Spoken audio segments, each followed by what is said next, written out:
Hi friends, அழகி rose channel அனைவருக்கும் வணக்கம். இப்போ நம்ம குழம்பு மிளகாத்தூள் எப்படி அரைக்கிறதுன்னு பார்க்கலாம். 1 கிலோ மல்லிக்கு 1 கிலோ மிளகா வாங்கியிருக்கேன்.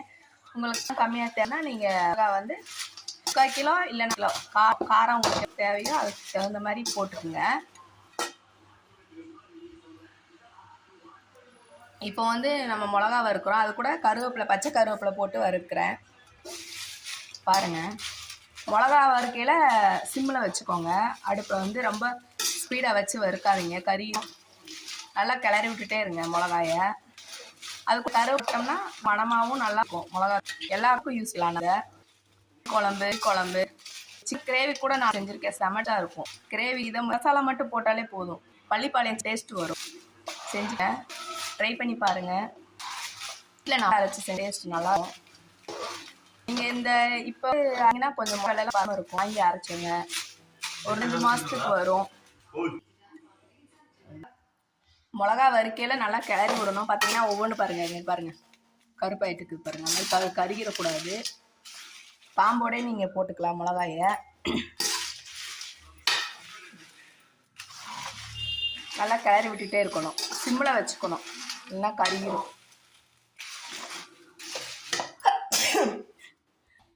இப்போ நம்ம மல்லி போட்டுட்டோம், தனியா போட்டு நல்லா வறுக்கணும்.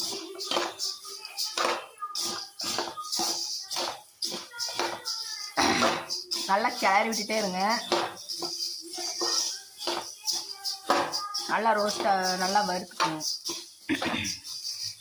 1 கிலோ மல்லி போட்டு நல்லா வறுக்கிறோம்.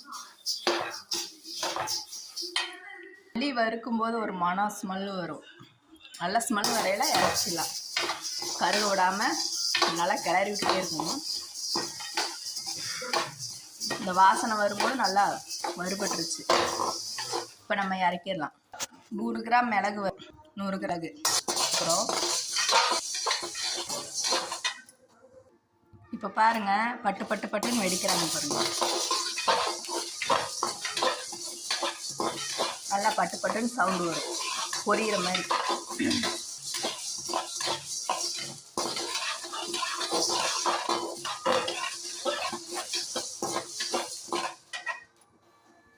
இப்போ வந்து கடலைப்பருப்பு 100 கிராம்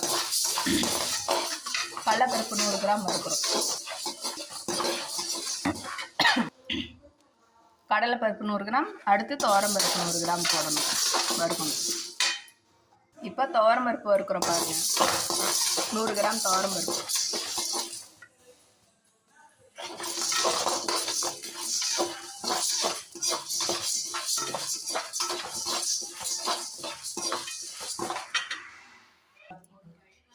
பாருங்க, கடுகு 100 கிராம் வறுக்கிறோம்.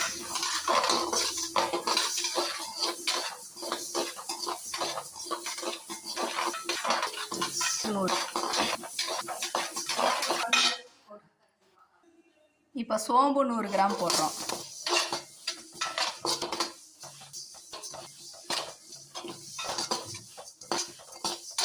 சில பேர் பட்டகம் போடுவாங்க, அதோட வேணாம்.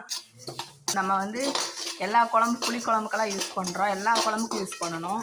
வேணா அது கறி குழம்புக்கெல்லாம் போட்டிங்கன்னா அது பட்டை இதை தாளிச்சுக்குங்க. அரைக்கிறப்ப போட்டுக்கலாம், அரைக்கிறப்ப போட்டா இருக்கேன் இப்படி போட்டுக்கலாம். அதனால் பட்டகம் நான் போட மாட்டேன், எல்லா குழம்புக்கும் யூஸ் பண்ணுறேன். புளி குழம்புக்கு யூஸ் பண்ணுறோம், அதனால சோம்பு சீரகம் தான் அதிகமாக வரும். வெந்தயம் வந்து கம்மியாக தான் போடணும், 5 கிராம் போட்டால்.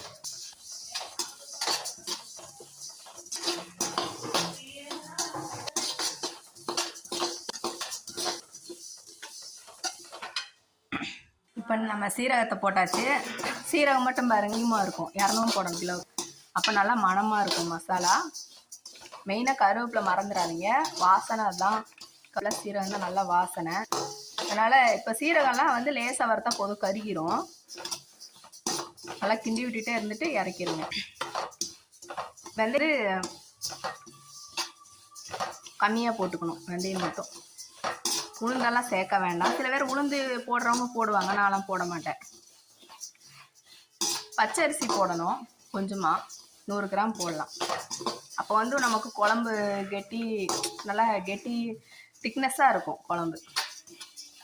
அதுக்காக கொஞ்சமாக பச்சரிசி சேர்த்துக்கலாம்.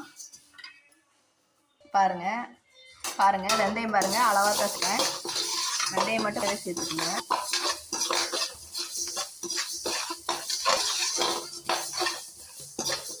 இப்போ நம்ம விராலி மஞ்சள் போடணும். விரல் மஞ்சள்னு சொல்லுவாங்கள்ல, விராலி இருக்கும் மஞ்சள், அது போடணும் மசாலாவுக்கு. பெருங்காயத்தை மட்டும் எண்ணெயில் ரோஸ்ட் பண்ணி வச்சுருக்கேன். எண்ணெயில் வந்து நல்லா கொஞ்சம் நேரம் ஃப்ரை பண்ணணும்.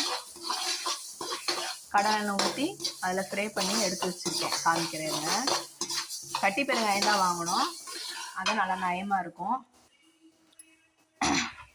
நல்லா கட்டி பெருங்காயம் 100 கிராம் வாங்கி நல்லா அதை சின்ன சின்னதாக கட் பண்ணி எண்ணெயில் நல்லா ரோஸ்ட் பண்ணி வச்சுக்கோங்க. இதிலே போட்டு காய வச்சுக்கலாம் எல்லாம் ஒன்றா. இப்போ பச்சரிசி நம்ம வறுக்கிறோம். 100 கிராம் பச்சை 100 கிராம், 200 கிராமு, இதை மட்டும் 20 கிராம் கொஞ்சமாக ஸ்பூன் சேர்த்து கூட வறுக்கணும். வெந்தயம் போடணும். 1 கிலோ மிளகா 1 கிலோ போட்டிருக்கேன். உங்களுக்கு வேணும்னா காரம் கம்மியாக வேணும்னா அரை கிலோவாக சேர்த்துக்குங்க. நான் வந்து காரம் அதிகமாக இருந்தால் 1 ஸ்பூன் கம்மி பண்ணி போட்டுக்குவேன். குழம்பு காரத்துக்கு தகுந்த மாதிரி. நாங்கள் காரமாக சாப்பிடுவோம். இதை விட காரமாக அரைப்பாங்க, நான் மீடியமான காரம் போட்டுருக்கேன்.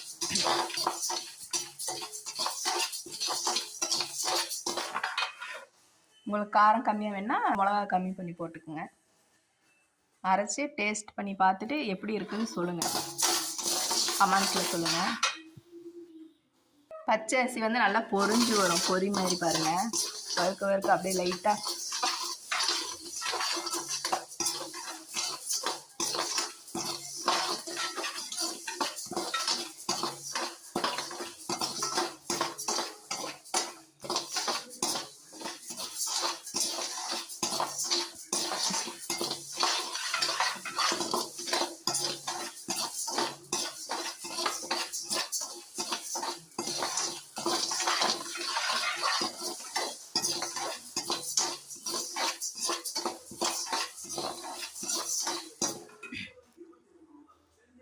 பாருங்கள். நான் மஞ்சள் எடுத்து வச்சுருக்கேன். மஞ்சளை வந்து நம்ம கொஞ்சம் இடித்து அப்படியே போட்டு விட்டுறலாம், அவ்வளோதான்.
மஞ்சளை இந்த மாதிரி உரலில் போட்டு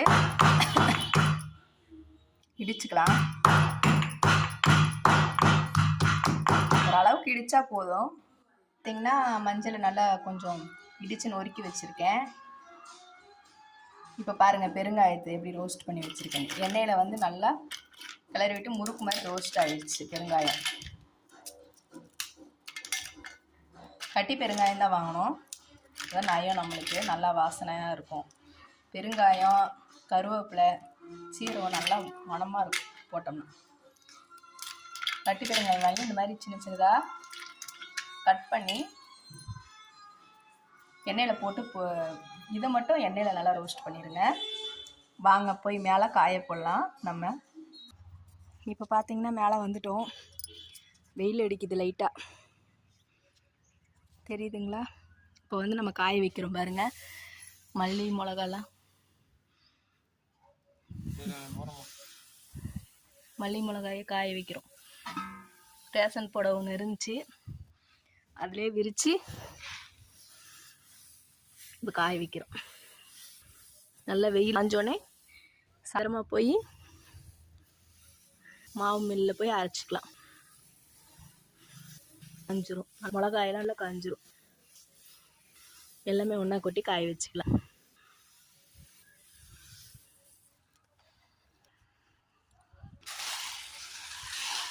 மிளகாத்துலலாம் ஒன்றா போட்டு வறுத்துக்குங்க. அப்போ வந்து மிளகா ரொம்ப கருகாது.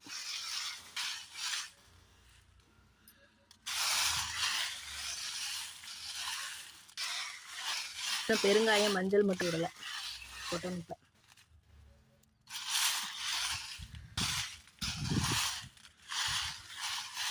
இது நல்லா போட்டு இப்படி கிளறி விட்டால் தான் நல்லா காயும் வெயிலில்.